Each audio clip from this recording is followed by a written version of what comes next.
जाग्रतो दूरमुदैरिदैवं ददुस्तस्य तदैवैते दूरं गमन् ज्योतिर्गाञ्ज्योतिरेकं तन्मेव नः शिवसङ्कल्पमस्तु। तिथिर्विष्णुस्तथावारो नक्षत्रं विष्णुदेवता योगश्च किरणं चैव सर्वं विष्णुं मयन्तकथा। ॐ विष्णुर्विष्णुः श्रीपदभगवतो महापुरुषस्य विष्णुराज्ञया प्रवर्तमानस्य अद्य श्री ब्रह्मणो द्वितीये प्रार्धे श्री श्वेतवाराह कल्पे सप्तमे वैवस्वतमन्वन्तरे ष्टाविंशतितमे कलियुगे प्रथमतरणे भूलोके भारतवर्षे भरतखण्डे आर्यावर्तान्तर्गत ब्रह्मावर्तेकदेशे सौराष्ट्रप्रदेशे अमरेली मण्डलान्तर्गत तथास्तु विद्यापीठप्राङ्गणे प्रेममन्दिरसमीपे यज्ञमण्डपस्थिते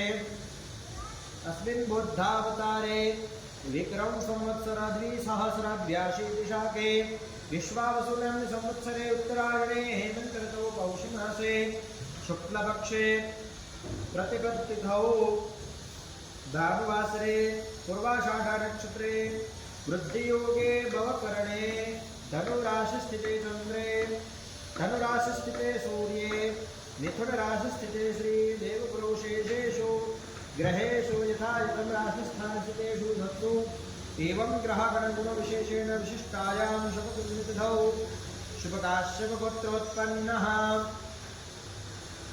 रविभाई जोशी तेषां सुतानुस्वास्थ्यं भवेत् इति शुभमनोकामनया एभिर्ब्राह्मणैः वा ऋषिकुमारैः साहाय्येन मिलित्वा दीने नित्यवैश्वदेवयज्ञकर्मोद्धा च श्रीमद्भागवतमहापुराणस्य कस्याच्चेकध्यायस्य होमात्मकयज्ञकर्म वयं सर्वे मिलित्वा करिष्यामहे तन्मे मनः शिवसङ्कल्पमस्तु।